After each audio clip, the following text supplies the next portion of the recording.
Hey guys, today I would like to go over a topic that I myself have struggled with as both a pro arm wrestler and just as a competitor in general.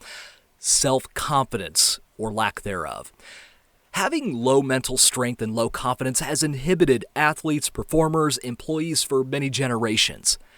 But I have recently been able to navigate through the trials of confidence, and I just want to share 5 tips on how to build up your confidence heading into game time. But before I do, let's talk about why we go through a confidence crisis.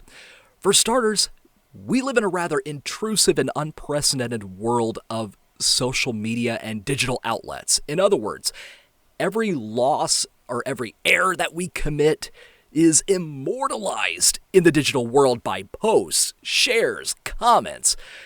We athletes worry ourselves to death with the prospect of becoming a viral example of failure. Secondly, which kind of echoes the first point, is comparison.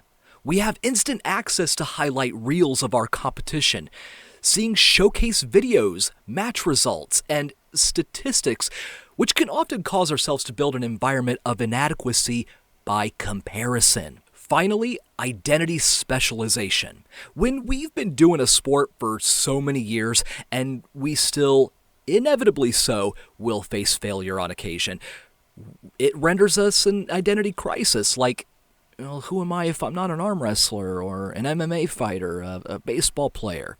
Now, let's squash these little self-driven narratives with these 5 tips. Tip number 1, foster a progress-oriented environment. We tend to set goals based on the outcome. Now, focusing solely on those types of goals can result in discouragement ultimately. Now, don't get me wrong, assigning goals is terrific. We need to do that. But being able to identify even the littlest of improvements can be the momentum that we need for the success that we are pursuing.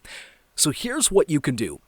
After every workout or matchup, list the process victories that you have achieved that day. It could be as simple as an increase in your lift, or maybe the fact that your opponent had to try harder to defeat you that day. Tip number 2, develop a mental routine. We spend a lot of time building up the physical aspect of our skills that we just skip over mental toughness as if it's just something we develop naturally with the physical. Very, very rarely I find that it does. Your mind is a muscle and needs to be conditioned just like your arms and legs that you need for competition. So, setting time for your mental toughness is going to prep you for competition day, as opposed to going into game day trying to scramble by conjuring a visualization strategy. So I recommend you spend 10 minutes during each workout on a specific mental skill with real-time application built in, such as positive self-talk, visualization strategies, mantras, you name it. Tip number 3, give yourself psychological grace. We human beings tend to do our best by knowing we're not going to be ostracized by others for the mistakes that we've made. This is not saying lower the standards. I'm saying the opposite, actually.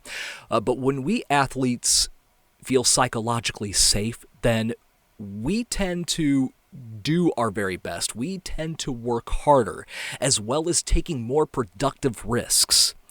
So I say, start practicing on what your behavior is, on how losses and errors can be handled in a constructive and healthy manner. Celebrate the fact that you were brave enough, you were ballsy enough to get yourself out there in front of your fans, even your haters, to see you perform.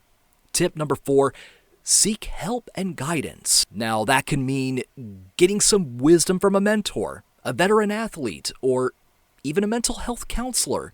When we struggle with an injury, what do? We get help from physical therapists, right?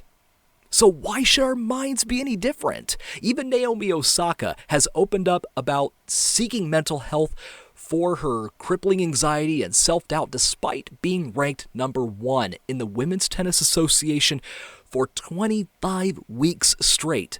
All this to say that no matter how successful, fatigue and self-confident lacking is not prejudice. We got to listen to the early signs of stress and fatigue in order to avoid a colossal burnout. Tip number 5, separate the athlete from the person. Just realize that the approval and love from others that are important in your life have nothing to do with athletic performance, because the impact that you make off the field is far greater than what you can ever do on the field. On the field accomplishments are just a huge bonus. Now here's what you can do to extract yourself from you as the athlete to you as the regular person. After competition, whether you win or lose, take 30 minutes and spend it in an athlete-free mindset where you just allow yourself to decompress and reconnect with your non-athletic identity. You could do that by treating your family to a nice dinner, ice cream, go out for a hike, play a round of golf, unless you're a pro golfer. Let your sport be an off-limits topic temporarily while you are recalibrating with your life outside of competition. Hope these tips are a big help for your journey of growth as both an athlete and as a person.